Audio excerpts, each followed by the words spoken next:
اور سورہ فاتحہ پڑھ لیجئے اپنے مرحومین، بے وارث مرحومین، کل ملت تشیع کے جتنے شہداء ہیں اور جو گزشتہ سال ہمارے ساتھ تھے، اس سال ہمارے ساتھ نہیں ہیں، خاص طور پہ علامہ طالب جوہری صاحب اور جتنے عالم دین دنیا سے گئے ہیں، اور جو کرونا سے جو مریض دنیا سے گئے ہیں، ان سب کے بلندی درجات کے لیے ایک مرتبہ الحمد اور 3 مرتبہ شکر۔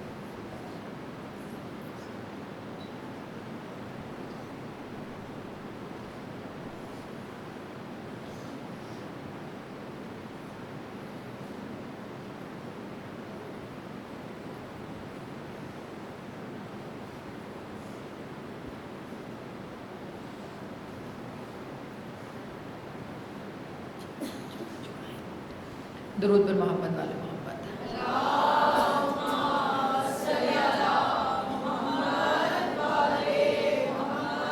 فاجل فرجهم اعوذ باللہ من الشیطان اللعین الرجیم بسم اللہ الرحمن الرحیم الحمد للہ رب العالمین والعاقبۃ للمتقین والنار للمخلدین الصلاۃ والسلام علی اشرف الانبیاء والمرسلین۔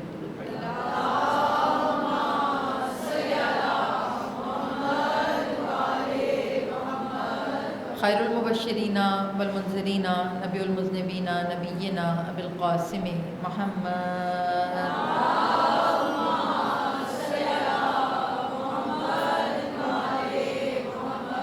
وأہل بیت الطیبین الطاہرین المعصومین اما بعد فقد قال اللہ تبارک و تعالی فی کتابہ المتین والفرقانہ الحمید وقولہ الحق بالحق صلوات۔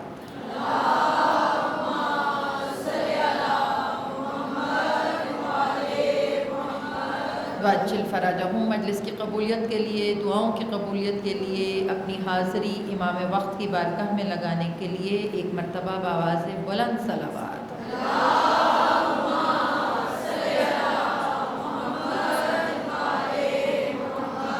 واجل فرجہم۔ مومنات گرامی، 1442 سال ہو گئے ہمیں امام حسین علیہ السلام کے پیغام کو آگے بڑھاتے ہوئے۔ 1442 ہجری کا عشرہ محرم ہے یہ، اور اگر غور کر کے دیکھیے تو اپنی نوعیت کا یہ بہت مختلف عشرہ ہے، بہت تبدیل، بہت چینج۔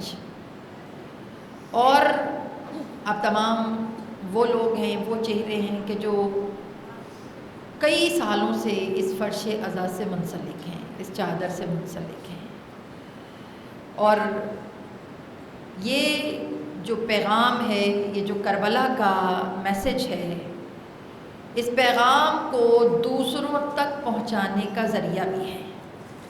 لیکن میری جو مائیں تشریف فرما ہیں، جو میری بزرگ ہیں، وہ میری اس بات کی تائید کریں گے کہ اس سے پہلے اس طرح کا محرم کبھی نہیں آیا، کبھی نہیں۔ لیکن وہ جو 1400 سالوں سے آپ سن رہے تھے نا، اب اس سنے ہوئے کو عمل میں دکھانے کا وقت ہے۔ اب بتانے کا وقت ہے کہ ہم کوئی بے وارث قوم نہیں ہیں، ہم ایک منظم قوم ہیں۔ اور جب ہم پہ وقت آتا ہے، کیونکہ کربلا سے کس نے کیا لیا، یہ ہر ایک کی اپنی مینٹیلٹی ہے، ہر ایک کی اپنی سوچ ہے کہ اس نے کربلا سے کیا چیز لی ہے۔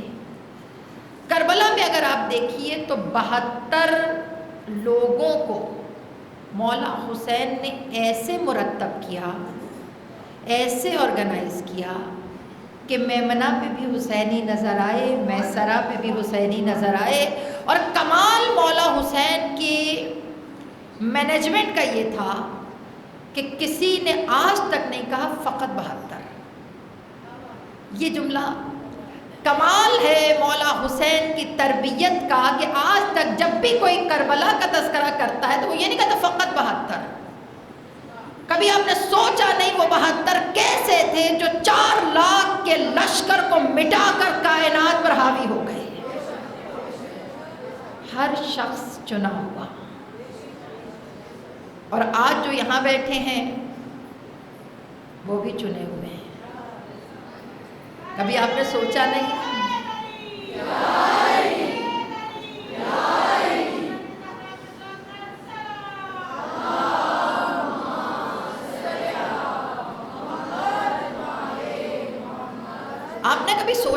گزشتہ وبا کے دور میں، کرونا کے دور میں کتنے لوگ تھے جو ہم سے بچھڑ گئے، ہے نا؟ مطلب اس میں نہ کوئی ایج تھی، نہ کوئی فیکٹر تھا، جس کو جانا تھا وہ چلا گیا۔ لیکن آپ یہ سوچئے کہ جو چلے گئے اللہ نے ان کی منظوری وہیں تھی، وہیں تک رکھی تھی، مگر جو بچ گئے ہیں وہ یہ سوچیں کہ ہم کیوں بچے ہیں۔ یہ جو میرا عشرہ محرم 9 دن ہم اپنے اکٹھا ساتھ چلیں گے، اور آپ سب میری عادت سے واقف ہیں کہ ایک آیت، ایک موضوع ہم لے کر 9 دن گفتگو کریں گے۔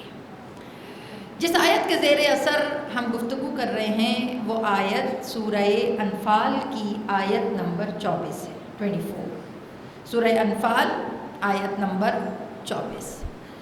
تھوڑا سا آپ کو میرا ساتھ دینا پڑے گا اس عشرے میں، کیونکہ جیسے حالات روٹین سے ہٹ کر ہیں، اس طرح میرا موضوع بھی روٹین سے ہٹ کر ہے۔ میرا جو موضوع ہے وہ ہے پیغام کربلا، خطبات امام حسین کی روشنی میں۔ نہج البلاغہ سے ہم سب واقف ہیں، نہج البلاغہ ہم لوگ سنتے بھی ہیں، پڑھتے بھی ہیں، اور گزشتہ 2 سال پہلے آپ کے ساتھ بھی میں نے نہج البلاغہ کے اوپر پورا عشرہ پڑھا تھا۔ لیکن مجھے اپنے اندر ایک کمی محسوس ہوئی کہ ہم نے ہمیشہ امام حسین کو تو ڈسکس کیا، مگر وہ گفتگو جو وہ شخص اس حالت میں کر رہا ہے کہ جس حالت میں بات کرنا مشکل ہے، جس حالت میں کلام کرنا مشکل ہے، اس حالت میں جو شخص کھڑے ہو کر امت سے خطاب کر رہا ہے، پتہ نہیں اس خطاب میں ہمارے لیے کیا پیغام ہے۔ گھبرا تو نہیں رہے؟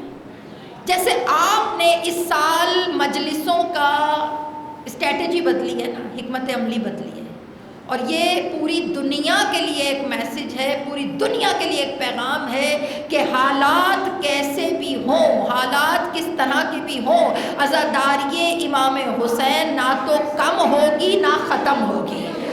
لوگوں کے ذہن میں تھا شاید کرونا آ رہا ہے، شاید لوگ جو ہیں وہ گھروں میں قید ہو رہے ہیں اور پتہ نہیں ان کے عزاخانوں میں کیا ہوگا۔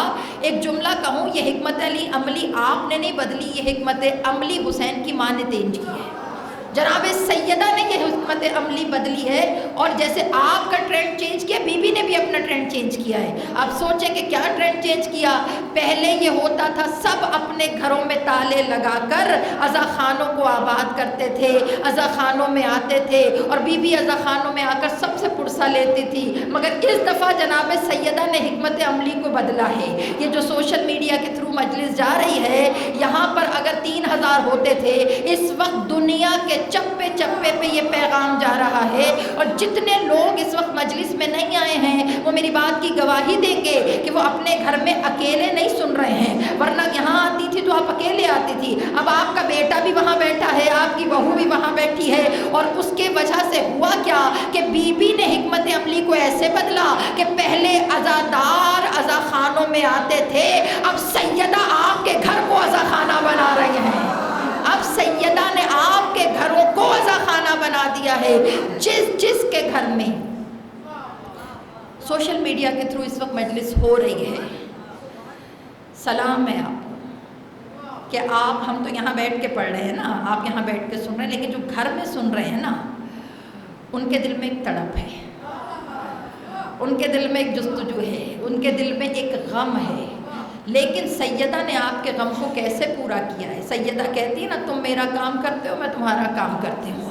سیدہ نے آپ کے غم کو، یہ میرا پیغام آج پہلے دن کی مجلس ہے، آج اس کو سن لیجئے گا۔ آج تو آپ نے جیسے سن لی، مگر کل کی مجلس جب آپ نے سننی ہے تو نہ بستروں پہ بیٹھ کے سننی ہے، نہ صوفوں پہ بیٹھ کے سننی ہے، اپنے گھر کے ایک کونے کو صاف کر کر، اس پہ چھوٹا سا فرش بچھا کر، اس پہ ننھا سا علم لگا کر، اپنے سب بچوں کو وہاں لیپ ٹاپ کے سامنے بٹھا کر قصد کیجئے کہ بی بی آج یہ میرا گھر نہیں ہے، بی بی آج میں نے اسے عزا خانے میں بدل دیا ہے۔ پھر یہ آپ کی قسمت ہے کہ آپ کے گھر میں حسین کی ماں آتی ہیں یا حسین کی بیٹی آتی ہے، کیونکہ سب کے گھروں کو عزا خانہ بنانے کے لیے حسین آئے ہیں، اور یہ 1442 ہجری کا عشرہ سب کے گھروں کو عزا خانوں میں تبدیل کر رہا ہے، عزا خانوں میں چینج کر رہا ہے۔ اور جب آپ کے گھروں کے اندر چادریں بچھیں گی، میری ایک بات یاد رکھیے گا، فرش کا تعلق لمبائی سے نہیں ہے، فرش کا تعلق مجمع سے نہیں ہے. یہاں پہ آپ اکیلی سنتی ہیں، گھر میں آپ کے بچے سن رہے ہیں. جو کام، ابھی جملہ میرا، سوچیں کہ کتنی نظر کرم ہے مولا حسین کی آپ کے بچوں پر. آپ سوچیں گے یہ جملہ میں کیوں کہہ رہی ہوں؟ کتنی نظر کرم ہے مولا حسین کی آپ کے بچوں پر. جو کام آپ اتنے سالوں سے نہیں کر سکیں، حسین نے چند منٹوں میں کروا دیا. اب جن کے گھر میں سوشل میڈیا پہ مجلس ہے، وہ بچے جو کہیں نہیں جاتے تھے، آج وہ اپنے گھر میں فرش عزا بچھا کر حسین کی مجلس سن رہے ہیں. کیوں سن رہے ہیں؟ کیونکہ عزاداری کی بقا نسلوں کا تسلسل ہے. عزاداری کی بقا نسلوں میں حب اہل بیت کو انڈیلنا ہے. اگر ہم نے اپنے تک رکھا، نسلوں میں نہ انڈیلا، تو پھر اس کا فائدہ نہیں ہے. تو امام حسین جیسی ہستی، آج کیونکہ پہلی مجلس ہے، آپ کو پتہ ہے پہلی مجلس میں تھوڑا سا میں آپ کو انتصاب دیتی ہوں، تھوڑا سا طریقہ کہ ہم نے لے کے کیا چلنا ہے. ہم مدینے سے چلیں گے، راستے میں جہاں جہاں حسین رکے، جہاں جہاں جو خبر ملی، کب کربلا پہنچے، کب عاشور کے دن حسین بولے، ہم ایک ایک خطبے کو ڈسکس کریں گے. لیکن یہاں میں وعدہ نہیں کر رہی آپ سے کہ ہم سارے خطبات ڈسکس کر سکتے ہیں، لیکن کوشش یہ کروں گی کہ جو مولا کا پیغام ہے وہ آپ تک پہنچا سکوں، جو مولا کا میسیج ہے وہ آپ تک پہنچا سکوں. اور مولا کے تقریباً 82 خطبے، 82، جو کہ اس ٹینیور میں مولا نے دیے ہیں، اور جس میں کربلا کے اندر تقریباً 51 خطبے ہیں جو کربلا میں مولا نے دیے ہیں. گھبرا تو نہیں رہے موضوع سے؟ 51 خطبے مولا نے کربلا میں دیے ہیں.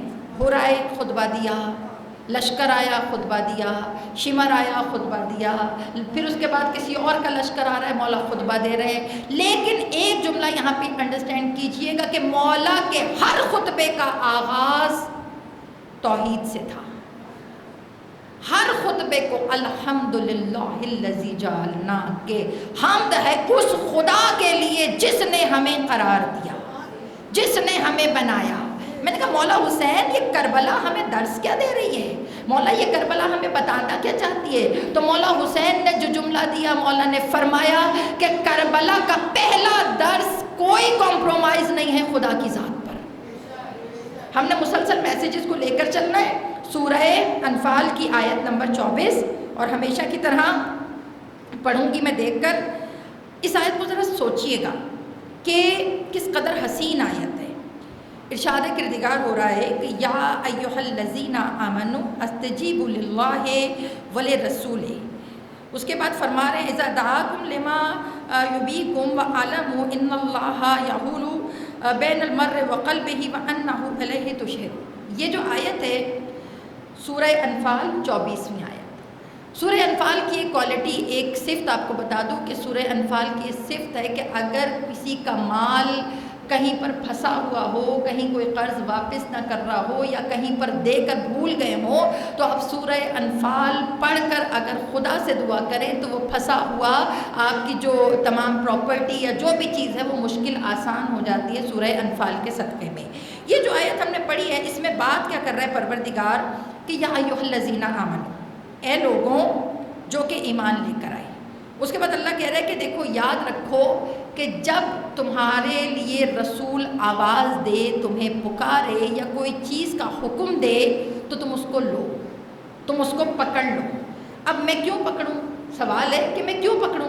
تو جب کہا کہ سوال ہے کہ تم اس کو پکڑو، تو کہا اس لیے پکڑو کیونکہ اللہ کا رسول جب تمہیں بلاتے، یہ جملہ ذرا جاگ کے سننا ہے آپ نے، اسے ابھی میں ٹرانسلیشن صرف کر رہی ہوں، ابھی میں اس میں فضائل کے ٹیکسٹ نہیں ڈال رہی. کہا اللہ کا رسول جب تمہیں بلاتا ہے تو وہ تمہیں زندگی دیتا ہے.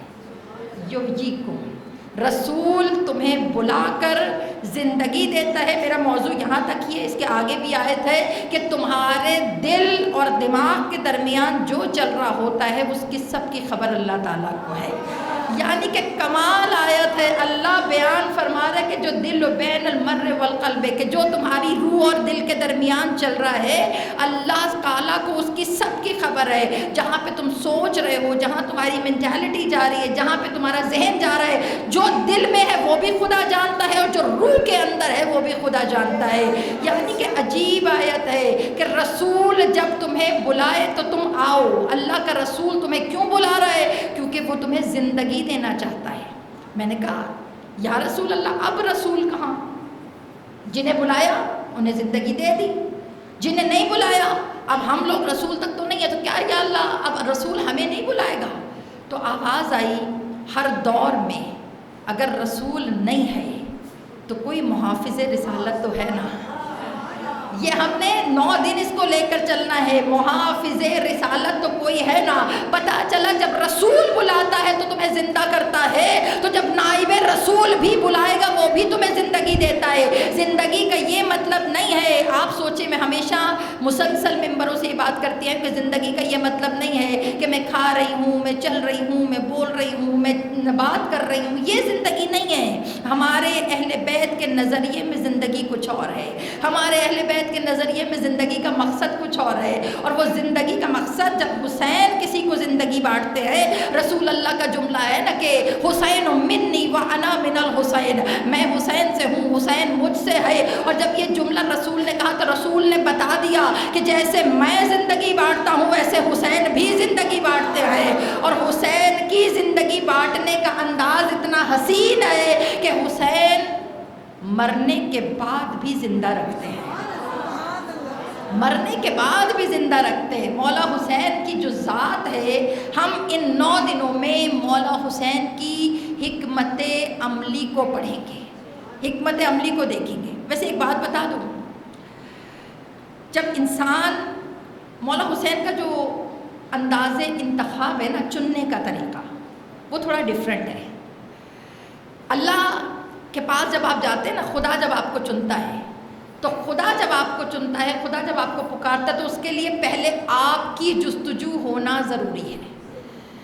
ایک کربلا کے شہید ہیں زہیر ابن قین، نام سنا ہے آپ کو؟ ہے نا؟ آپ کو معلوم ہے ان کی ہسٹری کیا ہے؟ کسی کو پتہ ہے؟ میں یہی تو کہہ رہی ہوں کہ ہم اس عشرے کو تھوڑا سا ڈفرینٹ انداز سے لے کے چلیں گے۔ ان صحابیوں کا تذکرہ کروں گی کہ جن کے بارے میں ہم نے صرف نام سنے ہیں، لیکن ہم ان کو ڈسکس کریں گے۔ زہیر ابن قین وہ صحابی ہیں کہ جنہیں حسین نے چنا ہے۔ اب مجھے نہیں پتا، میں اکثر جب اکیلے میں بیٹھتی ہوں نا تو باخدا، یا جب کبھی میں کربلا جاتی ہوں تو باخدا جب حبیب ابن مظاہر کی تربت کو دیکھتی ہوں، ابراہیم مجاب کی تربت کو دیکھتی ہوں، تو پورے کربلا کے شہداء ایک گنج شہداء میں ہوتے ہیں، مگر حبیب ابن مظاہر کا روضہ علیحدہ آب و تاب سے چمک رہا ہوتا ہے، حضرت حر کا روضہ علیحدہ آب و تاب سے چمک رہا ہوتا ہے، پھر اس کے ساتھ ابراہیم ابن مجاب جو آپ کے 7ویں مولا کی نسل سے ہیں، ان کا روضہ بڑے آب و تاب سے چمک رہا ہوتا ہے۔ تو میں اکثر سوچتی ہوں کہ کچھ تو ایسا ہے ان کی ذات کے اندر جو حبیب کو ہم نے نہیں پہچانا اور مولا حسین نے پہچانا۔ تو یہ جو زہیر ابن قین تھے، یہ مولا کے ساتھ مطلب یہ حج سے واپس آئے تھے، اور مولا نے اپنے حج کو تبدیل کیا تھا عمرے سے۔ آپ کو پتہ ہی واقعہ، ابھی میں انشاءاللہ خطبے کی طرف آؤں گی کہ جو پہلا خطبہ مولا کا تھا، اور وہ واقعہ ابھی آپ کے ذہنوں میں ہوگا۔ تو جب چلے تو ابھی انہیں پتہ تھا کہ مولا حسین نے چھوڑ دیا ہے مدینہ، مکہ چھوڑ دیا، مدینہ چھوڑ دیا۔ اب یہ کیا کر رہے تھے؟ یہ حج سے واپس آ رہے تھے۔ اب آپ کو پتہ ہے پہلے منزلیں ہوا کرتی تھی کہ جب آپ سفر کرتے تھے تو منزلوں پر پڑاؤ کیا کرتے تھے، اور جہاں پڑاؤ کرتے تھے وہاں فیسیلیٹیشنز ہوتی تھیں، پانی ہوتا تھا، درخت ہوتا تھا، کھجوریں ہوتی تھی۔ تو نارملی یہ ہوتا تھا کہ جہاں پہ جو پڑاؤ کرتا تھا دوسرا بھی آ کر اسی جگہ پڑاؤ کرتا تھا، ہے نا۔ زہیر ابن قین کا یہ مسئلہ تھا کہ وہ کیا کرتے تھے کہ جہاں پہ مولا حسین کا پڑاؤ ہوتا تھا وہ اس سے کئی ڈسٹنس آگے چلے جاتے تھے، وہ وہاں نہیں رکتے تھے۔ کسی نے ان سے پوچھا آپ کیوں نہیں رک رہے یہاں پہ؟ کہ ایسا نہ ہو کہ رسول حسین مدینے سے چلے ہیں ایسا نہ ہو کہ حسین مجھے بھی کہہ دیں کہ زہیر تم بھی ساتھ آ جاؤ، تو میں تو ابھی جانا نہیں چاہتا، ابھی تو میری زندگی کے رنگ شروع ہوئے، ابھی تو میں نہیں جانا چاہتا۔ جب انہوں نے یہ جملے زہیر ابن قین نے کہا میں تو نہیں جانا چاہتا، اب کتابیں سنیے آپ، جو واقعہ لکھا ہے کہ حسین چنتے کیسے ہیں۔ اب مجھے نہیں پتا کہ مولا حسین نے اس بشر میں کیا دیکھا کہ جو خود حسین کی طرف نہیں جا رہا، حسین اس کو کھینچ کے لا رہے ہیں۔ جب میں نے زہیر ابن قین کو پڑھا تو مجھے تسلی ہو گئی کہ مولا آپ کے پاس یہ مارجن موجود ہے کہ اگر کوئی ادھر ادھر بھی ہو رہا ہو تو آپ کھینچ کر اسے اپنے ساتھ کر لیا کرتے ہیں۔ اور جب زہیر ابن قین، ہم جیسے لوگ ظاہری طور پہ مولا کے ساتھ ہیں، مگر اگر کبھی مولا بلائے نا تو ہم بھی ادھر ادھر دائیں بائیں ہو جاتے ہیں، معذرت کے ساتھ، ہے نا۔ تو ہو سکتا ہے کہ مولا کو ہم میں کچھ نظر آ جائے اور وہ زہیر ابن قین کی طرح ہمیں کھینچ کر لے آئیں۔ اب کیا ہوا واقعہ آپ کے ذہنوں میں ہے، تھوڑا آگے گئے 3-4 منزلوں پر زہیر ابن قین نے مولا حسین کو اسکیپ کیا تاکہ وہ ان سے نہ کر سکے۔ کچھ تھوڑی دور کے بعد کیا ہوا کہ زہیر ابن قین کا خیمہ مولا حسین کے خیمے کے تھوڑا نزدیک تھا۔ اب جب نزدیک تھا، اہل و عیال بیٹھے تھے، مزے سے ڈشیں لگی تھی، کھانا کھا رہے تھے، اچانک خیمے پہ کسی نے آ کر کہا کہ زہیر ہیں؟ تو اندر سے آواز آئی جی ہیں۔ تو کہا کہ میں مولا حسین کا قاصد ہوں۔ اب جب کہا کہ مولا حسین کا قاصد ہوں، کتابوں میں جملے لکھیں کہ قاصد کا نام سن کر زہیر کا نوالا ہاتھ سے گر گیا کہ ہائے حسین کے قاصد آ گئے، مولا کے قاصد آ گئے۔ کہتے انہوں نے کھانا ترک کر دیا، ان کا میں تو نہیں جاؤں گا، حسین بلا رہے، میں نے نہیں جانا، قاصد دروازے تک بھیج دیا۔ پتہ چلا کہ مولا حسین چننے پہ آئے تو دروازے سے کھینچ کر بھی زہیر بنا دیتے ہیں۔ دعا کیجئے، یہ جو عشرہ محرم ہے یہ مختلف ہے، میں یہی تو کہہ رہی ہوں، آپ لوگ چنے ہوئے لوگ ہیں کہ جنہیں وباؤں سے بچا کر حسین بقائے عزاداری کے لیے فرش عزا پہ بٹھا رہے ہیں۔ لیکن اب اپنا پیغام آپ نے لینا ہے، اپنی ڈیوٹی مولا سے مانگنی ہے، اپنی چیزیں مولا سے مانگنی ہے کہ مولا مجھے بتائیے، اپنے سودے کیجئے مولا سے، اپنے مولا سے کہیے مولا میں حاضر ہوں، مولا میں سودا کر رہی ہوں آپ کے ساتھ، مولا میں سودا کر رہی ہوں۔ کس انداز سے سودا کریں؟ اپنے اعضاء کا سودا کریں، اپنے اجزاء کا سودا کریں۔ جیسے آپ کو پتہ ہے کہ مولا علی نے کیا، آنکھیں اللہ کو دے دیں، ہاتھ اللہ کو دے دیے، زبان اللہ کو دے دی۔ اللہ نے بھی پھر اجر کتنا دیا، آنکھیں اللہ کو بیچی تو اللہ نے کیا کہا، آج سے تو عین اللہ ہے، لسان دی تو اللہ نے کہا تو آج سے لسان اللہ ہے، ہاتھ دیا کام علی کا ہے، مگر اللہ اپنے علی کے ہاتھوں کو ید اللہ کہہ رہا ہے۔ اللہ جانے علی نے معاملہ کیسا کیا کہ خدا کو قرآن میں آیتیں اتارنا پڑ گئی، تم میں سے جو بیچ دے اپنے نفس کو اور خرید لے خدا کی رضائیں، پتہ چلا خرید و فروخت کا بازار گرم ہے، ابھی بند نہیں ہوا، ابھی بند نہیں ہوا، خرید و فروخت کا بازار ابھی گرم ہے۔ سودا سچا ہونا چاہیے، مال اچھا ہو تو خریدار خدا بن جاتا ہے۔ اس محرم کوئی تھوڑے سے پارٹس بیچیں اللہ کی بارگاہ میں، اللہ آنکھیں بیچ رہی ہوں، اللہ زبان بیچ رہی ہوں، اللہ پورا تو میں اس قابل نہیں ہوں گناہگار بندی، اللہ اپنے کان بیچ رہی ہوں، تو خرید لے۔ یہ جو معاملہ ہے اس کو سمجھیے گا، اللہ اپنی آنکھیں بیچ رہی ہوں۔ جب خریدار اللہ ہو جائے نا پھر وہ چیز کی کوالٹی نہیں دیکھتا، اس کو اپنی کوالٹی کے مطابق بنا لیتا ہے۔ قادر مطلق ہے اللہ تعالیٰ، علی کل شیء قدیر ہے، وہ جس طرح چاہے کر سکتا ہے۔ تو وہ رب العزت، اس سے آپ سودے کیجیے کہ اللہ آنکھیں بیچ رہی ہوں۔ اچھا اب بیچی کس کو ہے آپ نے؟ میرے ساتھ بولنا پڑے گا، اللہ سے سودا ہو رہا ہے نا۔ اب جب آپ نے بیچ دی، اب مجھے نہیں پتا وہ اس کے عوض میں آپ کو کیا دے رہا ہے، ہو سکتا ہے بصارت کے بدلے بصیرت دے دے، ہے بصیرت بھی تو ہے نا، دل کی ہوتی ہے۔ اگر آپ کو یاد ہو، میں نے آپ کو رجب علی خیاط کا واقعہ سنایا تھا آج سے 3 سال پہلے، اگر آپ کے ذہنوں میں ہو تو میں نے آپ کو واقعہ سنایا تھا۔ انہوں نے کیا کیا تھا، انہوں نے اپنے دل کی آنکھیں کھلوائی تھیں، اوپر کی آنکھیں بند کی تھی۔ آنکھیں نکالنا مقصد نہیں ہے، اب خریدار کون ہے؟ اللہ۔ تو جب اللہ خریدار ہے، اب اس نے لے لیا، تو جب بیچ دیا آپ نے تو آپ کی آنکھیں کس کی ہو گئیں؟ اللہ کی ہو گئیں۔ اب اس کا استعمال ویسے ہونا چاہیے جیسے اللہ چاہ رہا ہے۔ دیکھیے میں نے اپنی چیز بیچی، جو مالک ہو گیا اب اس کی مرضی، جیسے مرضی استعمال کرے. اگر وہ اپنی مرضی کے اگینسٹ استعمال کرے گا تو مالک تو نہ ہوا، اور اگر وہ آپ کو کچھ عرصے کے لیے دے دے یہ میری چیز تم رکھو تو آپ پہ بھی واجب ہے جیسے وہ استعمال کرتا تھا آپ بھی ویسے استعمال کرے. تو اب جب آنکھیں بیچ دیں اللہ کو تو پھر دیکھنا بھی تو وہی ہے جو وہ چاہے.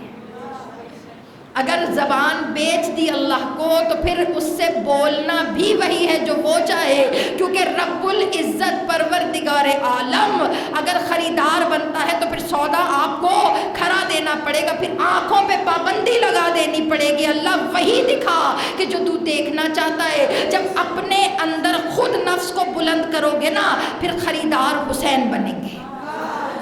ایسے حسین خریدار نہیں بنیں گے، پہلے معاملے کرنے پڑتے ہیں اللہ سے. جب اللہ سے معاملے کرتے ہیں تو خریدار حسین بنتے ہیں. اور یہ جو اس دفعہ کا عشرہ ہے یہ خریدنے آیا ہے، یہ آپ کو لینے آیا ہے. اس دفعہ مولا حسین آپ کو دیکھنے آئے ہیں کون کیسا آرگنائز سولجر ہے، اسے اپنے لشکر میں رکھنا ہے، اسے اپنی فوج میں رکھنا ہے. زہیر ابن قین کے ہاتھ سے نوالا چھوٹ گیا، اتنی ہمت نہیں تھی کہ وہ جائیں. کہ میں نہیں جا رہا. زوجہ نے کہا نواسہ رسول بلا رہے ہیں، کم از کم تم کسی چیز کا لحاظ نہ کرو، رسول کے نواسہ ہونے کا تو خیال کرو. جب انہوں نے یہ کہا کہ جاؤ تم رسول کا نواسہ سمجھ کے بات تو سناؤ، ماننا نہ ماننا تمہاری بات ہے. اب جب وہ گئے، یہ کمال ہے صف ازا کا. یہی جملہ دینے چاہ رہی تھی، اس کو سمجھیے گا. بہت سے لوگ یہاں بیٹھے ہیں حسین کے ساتھ منسلک ہوتے ہی تبدیلیاں آنا شروع ہو جاتی ہیں. زہیر ابن قین گئے، مولا حسین نے وہ گفتگو جو مولا حسین کی زہیر ابن قین سے وہ میں نے بہت ڈھونڈا، مجھے کہیں ملی نہیں. پتہ نہیں مولا حسین نے وہ کون سی گفتگو کی. کتابوں میں لکھا ہے کہ زہیر ابن قین وہیں خیمہ امام حسین سے واپس پلٹے، اور پلٹنے کے بعد اپنے ساتھ جو اہل خانہ تھے ان سے کہا تم سب واپس چلے جاؤ، میں حسین کے ساتھ جا رہا ہوں. کہا میں حسین کے ساتھ جا رہا ہوں. اپنے پورے خاندان کو واپس کیا، کہا میں حسین کے ساتھ جا رہا ہوں. جب انہوں نے یہ جملہ کہا کہ میں حسین کے ساتھ جا رہا ہوں، بہت سے ان کے قافلے کے لوگ تھے، انہوں نے کہا کہ جب دنیاوی جنت تھی تو ساتھ رکھا، اب آخروی جنت ہے تو آپ ہمیں چھوڑ کے جا رہے ہیں. ان کے ساتھ ان کے 3 لوگ اور ساتھ آ گئے، اور جب وہ آئے تو انہوں نے کہا حسین نے کیا کیا؟ کہا بس ایک نظر حسین نے ڈالی ہے، اور جس پہ نظر کرم حسین کی پڑ جائے اس کی پہلی تبدیلی یہ ہوتی ہے کہ وہ ذات کے اندر سے بدل دیا کرتا ہے. تو یہ محرم اس دفعہ کا ہم نے پیغام لینا ہے، ہم نے میسج لینا ہے، ہم نے لینا ہے کہ ہم مولا حسین سے لے کے کیا جانا چاہ رہے ہیں. یاد رکھیے خطبہ ایک نہیں ہے مولا کا، کوئی عام حسین نہیں ہے. فاطمہ کے بیٹے، نہج البلاغہ کا وارث جس کا بابا ہو اس کا بیٹا حسین. کیسے ممکن ہے کہ حسین بولیں اور اس میں معرفت نہ ہو؟ جیسے مولا علی کی کتاب کا خطبوں کے جریدے کا نام نہج البلاغہ ہے، مجھے سمجھ میں آیا کہ نہج الافہام حسین کے خطبوں کا نام ہونا چاہیے، کہ جس میں فہم ہے، جس میں گفتگو ہے. اور مولا حسین کا انداز، مولا کا جو کمال ہے، آپ کو پتہ ہے کہ جب خلیفہ کی وصال ہوا تو آپ کو پتہ ہے فوراً یزید کو بادشاہ بنا دیا گیا. ہسٹری مشکل ہوگی، خشک ہوگی، لیکن آپ کو میرے ساتھ چلنا پڑے گا. 1400 سالوں سے ہم بلائنڈ کربلا سن رہے ہیں، ہمیں نہیں پتہ پیچھے بیک گراؤنڈ میں کیا ہوا ہے. مشکل ہے، اور اگر میں کہیں غلط ہوں، اوپر سے یہ سوشل میڈیا ہے جس پہ آپ کو ہر چیز بہت ناپ تول کر پرکھ کر دینی ہے، تو اس میں کہیں میرے پاس غلطی کی گنجائش نہیں ہے. تو یہاں پہ آپ لوگوں کی جو ہے مجھے بہت زیادہ توجہ چاہیے ہوگی کہ آپ دیکھیے کہ امام حسین کی اسٹریٹجی کتنی کمال ہے، کتنا کمال طریقے سے امام حسین نے چیزوں کو ٹیکل کیا ہے. جب خلیفہ کا انتقال ہوا، یزید بادشاہ بنا. اب جب یزید بادشاہ بن گیا تو اس نے لیٹر لکھا مدینہ کے گورنر کو. ہم میں سے کتنے لوگوں کو پتہ ہے کہ جب یزید بادشاہ بنا تھا تو مدینے کا گورنر کون تھا؟ بتائیے، آپ کو پتہ ہے؟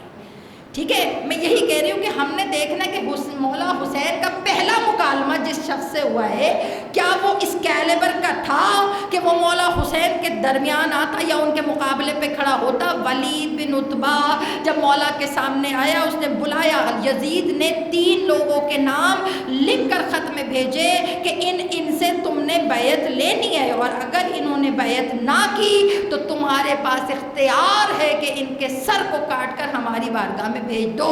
اور آپ کو پتہ ہے مولا حسین نے ایک جملہ کہا تھا، جب مولا نے حج کو تبدیل کیا تھا عمرے میں، تب مولا حسین نے ایک جملہ کہا تھا کہ حسین کو پسند ہے کہ حسین مکہ سے 5 بالش کے فاصلے پر مارا جائے مگر مکہ میں نہ مارا جائے۔ پوچھا کیوں حسین؟ کہا مجھے اپنی عزت سے زیادہ خدا کے گھر کی حرمت عزیز ہے کہ کل کو کوئی یہ نہ کہے کہ حرمت الہیہ کا حسین نے خیال نہیں کیا۔ پتہ چلا کربلا کا پہلا پیغام اللہ کی حرمت کا خیال کرنا، اللہ کی حرمت کو لے کر چلنا۔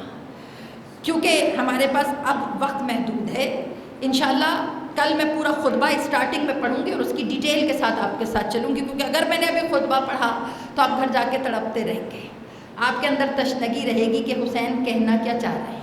تو انشاءاللہ تعالیٰ کل سے ہم مولا کے خطبوں کو لے کر چلیں گے اور راستہ در راستہ ہم ساتھ چلیں گے۔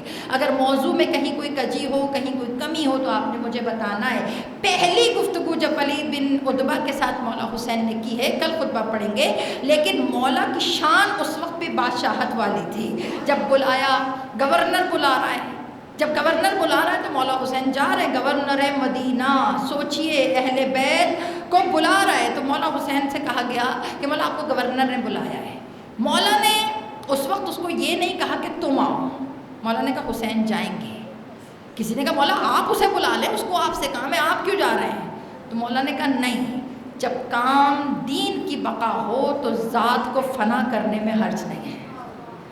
مسئلہ پتہ ہے کہ ہم میں سے بہت سے لوگ ایسے ہیں جو کہتے ہیں نہیں میں کیوں کروں، ایسا میں کیوں کروں۔ مولا حسین نے مقصد بتا دیا کہ اگر مقصد بڑا ہو تو چاہے کوئی تم سے کمتر ہی تمہیں کیوں نہ بلائے، تمہیں جانا ہے، کیونکہ جب مقصد بلند ہو تو ذات کو فنا کرنا ضروری ہے۔ اور میری ایک بات یہ میں نے صبح کی مجلس میں بھی کہی تھی کہ اہل بیت کے در کی خاصیت یہ ہے کہ یہاں جو جتنا مٹتا ہے اسے اتنا اہل بیت بقا دیتے ہیں، یہاں جو جتنا جھکتا ہے اسے اتنا اہل بیت بلندی عطا کرتے ہیں۔ اور جب گئے مولا حسین ولید ابن عتبہ سے بات کرنے کے لیے، جب گئے تو کس انداز سے گئے، جا کے پوری بات ہوئی، پورا وہ کہا کہ بیعت کر لیں، یہ کر لیں، وہ کر لیں، وہ سارا ہوا۔ لیکن یہاں پہ جو ایک چیز میں بتانا چاہتی ہوں کہ مولا حسین کو پتہ تھا کہ اگر میں انکار کروں گا تو یہ میرا گلا کاٹ دے گا، یہ مجھے قتل کر دے گا۔ اس کے لیے مولا نے کیا کیا؟ محمد حنفیہ، حضرت عباس، اپنے جیدار ان دونوں بازوؤں کو لے کر گئے۔ اور آپ کو یاد ہے محمد حنفیہ کوئی عام نہیں ہیں، اور محمد حنفیہ جو ہیں وہ کمال ہوا کرتے تھے۔ تو جب کسی نے کہا تھا کہ محمد حنفیہ ہر جنگ میں علی آپ کو بھیجتے ہیں، ہر جنگ میں علی آپ کو بھیجتے ہیں، تو انہوں نے جملہ کیا کہا تھا کہ حسنین میرے بابا کی آنکھیں ہیں اور میں اپنے بابا کا بازو ہوں۔ اور جب آنکھوں کی حفاظت ہوتی ہے تو بازو ہی آنکھوں کی حفاظت کیا کرتے ہیں۔ تو یہ 2 بازو امام حسین علیہ السلام کے ساتھ گئے، حضرت عباس اور محمد حنفیہ۔ کتابوں میں لکھا ہے کہ مولا حسین نے ایک جملہ کہا کہ جب میری آواز بلند ہو تو عباس تم اندر آ جانا۔ اور عباس جیسا بھائی بھی کوئی ڈھونڈ کر لے کر آئے کہ کیسا بھائی کہ جس نے اپنی اطاعت، اپنی وفا کو ایک نیا مطلب دے دیا۔ اب لوگ وفادار نہیں کہتے، لوگ علمدار کہا کرتے ہیں کہ عباس، مولا عباس نے وفا کے معنی تبدیل کر دیے ہیں۔ تو مومنات گرامی انہوں نے کس انداز سے کیا؟ جب ولید کے سامنے پہنچے، امام حسین نے بات کی۔ اب جو بات ہوئی پتہ گلا کٹنے والا ہے، امام نے ایک مرتبہ بلند آواز کی۔ اب جو بلند آواز ہوئی، عباس ٹھوکر مار کے دروازے پہ داخل ہوئے اور آ کر ایک جملہ کہا، خبردار اگر کسی نے نگاہ اٹھائی تو خبردار عباس اس کی آنکھیں باہر نکال دیں گے۔ ولید نے خود کے جواب میں کیا دیا؟ کہا حسین سے بیعت لینا تو شاید آسان ہوتا اگر حسین کا بازو عباس نہ ہوتا۔ اور جب یہ جملہ کہا تو کہا جب تک عباس ساتھ ہے حسین کی طاقت ساتھ ہے۔ یہ جو دور ہے نا کربلا سے چلنے کا، مدینہ سے چلنے کا، بہت مشکل دور ہے، اور اس کے نگران حضرت عباس تھے۔ ان کے پاس لسٹ تھی، ان کے پاس ہر چیز کا اختیار تھا، انہیں پتہ تھا اماریاں کتنی جانی ہیں، انہیں پتہ تھا کس کو چھوڑ کر جانا ہے، انہیں پتہ تھا کس کو لے کر جانا ہے. یہ جو آج آپ یہاں بیٹھی ہیں خدا آپ کو زندگیاں دینے کے لیے یہاں بٹھا رہا ہے. حضرت عباس کے پاس اختیار تھا کون سی مستورات جا رہے ہیں, کون سے لڑکے جا رہے ہیں, کون سے مرد ہیں, کون سے بچے ہیں. ایک بچی تھی جو حضرت عباس کے پاس بار بار آ کے پوچھتی تھی, چچا خواتین کی لسٹ ہے آپ کے پاس؟ تو چچا کہتے تھے ہاں ہے. کا چچا دکھائیں گے؟ حضرت وہ لسٹ دیکھ لی. جب خواتین کی لسٹ دیکھی, جناب رباب کا نام ہے, جناب لیلہ کا نام ہے, جناب فضہ کا نام ہے, سب کی لسٹ دیکھنے کے بعد لسٹ بند کر دی. چچا بچوں کی لسٹ ہے آپ کے پاس؟ عزادارو جو کل کا چاند دیکھا ہے نا, آج پرسہ ہے اسی چاند کا. یہ جو رات کو چاند دیکھ کر آئے ہو دل کو سینے پہ جمع کر. عزادارو رات کو عجیب پرچم کشائی ہوئی ہے کربلا میں. اتنے سالوں سے ہم دیکھتے تھے سرخ پرچم اترتا تھا, سیاہ چڑھتا تھا, مگر اب عجیب دور آ گیا. عزادارہ نے امام لاکھوں زوار گنبد حسین کے نیچے کھڑے ہو کے کہتے تھے لبیک یا حسین, مگر رات کو جو پرچم کشائی ہوئی ہے عزاداروں چند لوگ کھڑے ہیں سلام کر کے کہہ رہے ہیں السلام علیکہ یا ابا عبداللہ الحسین. اپنے گریے کو کربلا تک لے کر جائیے, رو کے کہیے مولا حسین جس طرح آپ ہمیں یاد آ رہے ہیں نا مولا ہم بھی آپ کو یاد آتے ہوں گے. مولا آپ کو زوار یاد آتے ہوں گے کہ کسی کونے میں میرا یہ زوار کھڑا تھا, کسی گنبد کے نیچے میرا یہ زوار کھڑا تھا. کل کا چاند بڑی غربت کا چاند ہے.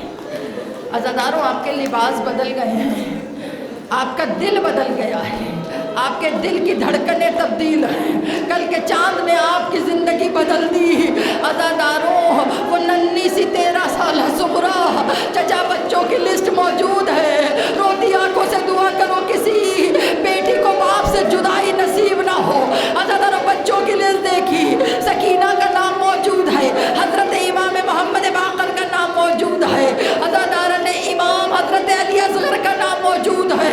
عزاداروں جب سارے نام پڑھے اپنا نام نظر نہیں آیا, سمجھ گئے ہو نا تو اس کے بچھوڑے کا پرسہ دینا. عزاداروں کہا جوانوں کی لسٹ ہے. اب جو جوانوں کی دیکھی اکبر کا نام سب سے اوپر لکھا تھا. عزادارہ نے امام صغرا نے رو کر کہا چچا کیسے ممکن ہے اکبر جائے اور صغرا نہ جائے؟ چچا کیسے ممکن ہے اکبر جائے اور صغرا نہ جائے؟ چچا اکبر کے بغیر صغرا مر جائے گی.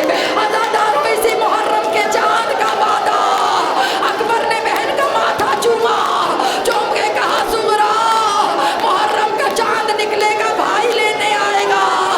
عزاداروں کل چاند نکل آیا. مدینہ میں صغرا نے چاند دیکھا. صغرا نے رو کر کہا پھپھی اماں مبارک ہو. حسین نے رو کر کہا انا للہ و انا الیہ راجعون. رو کے کہیے ہائے صغرا آج ہم پرسہ دینے آئے ہیں. ہائے غربت کا چاند نظر آ گیا, ہائے غریبی کا چاند نظر آ گیا. الا لعنت اللہ, الا لعنت اللہ علی القوم.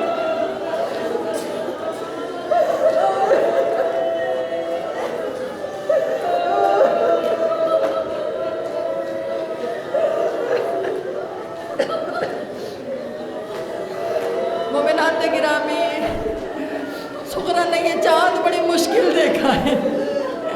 61 ہجری کا آخری چاند تھا جسے دیکھنے کے بعد مبارکبادیاں دی گئی ہیں کہ اوے دادی اماں مبارک ہو, چاند نظر آ گیا.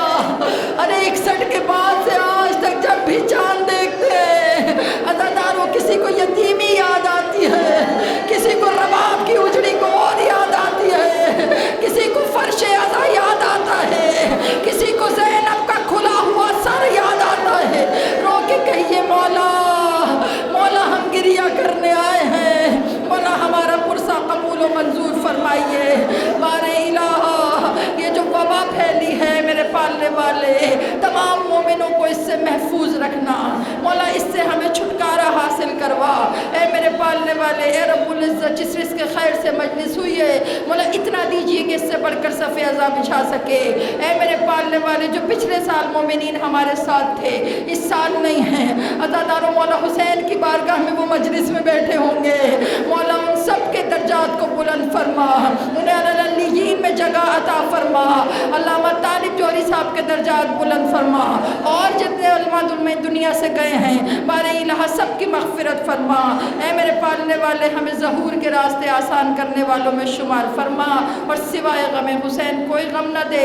سب بلند آواز میں کہیے گا، آج روز جمعہ ہے، پروردگار عالم، پروردگار عالم، امام حسین کے خون کا بدلہ لینے والے کو اذن ظہور دیجئے، پروردگار یوسف زہرا کو اذن ظہور دیجئے، پروردگار ہے میرے پالنے والے جناب سیدہ کا بدلہ لینے والے کو اذن ظہور دیجئے، اور ہم سب کو امام کے لشکر کا سپاہی بنائیے۔ ربنا تقبل منا انک انت السمیع العلیم، ماتم حسین۔